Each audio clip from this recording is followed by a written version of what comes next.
Hi ಎಲ್ರಿಗೂ ನಮಸ್ತೆ. ಮತ್ತೊಂದು ಮಿನಿ ವ್ಲಾಗು. ಬೆಳಗ್ಗೆಯಿಂದ ಸ್ವಲ್ಪ ಲೇಸಿಯಾಗಿಯೇ ಇದ್ದೆ. ಈವ್ನಿಂಗ್ ಟೈಮಲ್ಲಿ ಕೆಲಸಗಳನ್ನು ಮಾಡ್ಕೊಳ್ತಿದ್ದೀನಿ.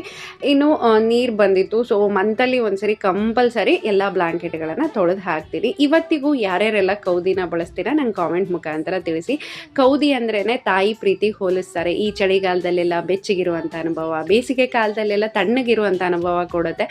ನಾವಿವಾಗ ಟೈಮ್ ಪಾಸ್ ಆಗಿಲ್ಲ ಅಂದರೆ ಟಿ ವಿ ನೋಡಿದೆ, ಮೊಬೈಲ್ ನೋಡಿದೆ ಅಂತೀವಿ. ಬಟ್ ಅಮ್ಮನವ್ರ ಕಾಲದಲ್ಲೆಲ್ಲ ಸೊ ಸ್ವಲ್ಪ ಟೈಮ್ ಇದ್ರೂ ಕೂಡ ಅವರು ಕೌದಿ ಹೊಲಿತಾ ಕೂರ್ತಾ ಇದ್ರು. ನಮ್ಮ ದೊಡ್ಡಮ್ಮ ಸುಮಾರು 40 ಕೌದಿಗಳನ್ನು ಹೊಲ್ದಿದ್ದಾರೆ. ಎಷ್ಟು ಚೆನ್ನಾಗಿ ಹೊಲ್ದಿದ್ದಾರೆ ಅಂದರೆ ಮಷಿನ್ ಕೂಡ ಅಷ್ಟು ಪರ್ಫೆಕ್ಟಾಗಿ ಹೊಲಿಯೋದಕ್ಕೆ ಸಾಧ್ಯ ಇಲ್ಲ. ಒಂದು ಹೊಲಿಗೆ ಚಿಕ್ಕದು, ಒಂದು ಹೊಲಿಗೆ ದೊಡ್ಡದು ಅನ್ನೋ ಮಾತೇ ಇಲ್ಲ. ನೆಕ್ಸ್ಟ್ ಊರಿಗೆ ಹೋದಾಗ ನಾನು ಕೆಲವೊಂದಿಷ್ಟು ಕೌದಿಗಳನ್ನು ತೋರಿಸ್ತೀನಿ. ಅಮ್ಮ ಊರಿಗೆ ಹೋದರೆ ಫಸ್ಟ್ ಕೌದಿಗಳು ಯಾವ್ದು ಚೆನ್ನಾಗಿರುತ್ತೆ ಅದನ್ನು ತೊಗೊಂಡು ಬಂದುಬಿಟ್ಟಿರ್ತೀನಿ. ಇವತ್ತಿಗೂ ರೆಗ್ಯುಲರ್ ಆಗಿ ಕೌದಿನೇ ನಾನು ಬಳಸೋದು. ಇನ್ನು ಇತ್ತೀಚೆಗೆ ಅಂತೂ ವೈಭವ್ ನನಗಿನ ಮುಂಚೆ ದೇವ್ರ ದೀಪನ ಮುಡಿಸಿ ದೇವರಿಗೆಲ್ಲ ನಮಸ್ಕಾರ ಮಾಡಿ ಅವ್ನು ಟ್ಯೂಷನ್ಗೆ ಹೊರಡ್ತಿದ್ದಾನೆ. ಅವನಿಗೆ ನಿಲ್ಕಲ್ಲ, ಆದರೂ ಕೂಡ ಚೇರೆಲ್ಲ ಇಟ್ಕೊಂಡು ದೀಪ ಮುಡಿಸ್ತಾ ಇದ್ದಾನೆ.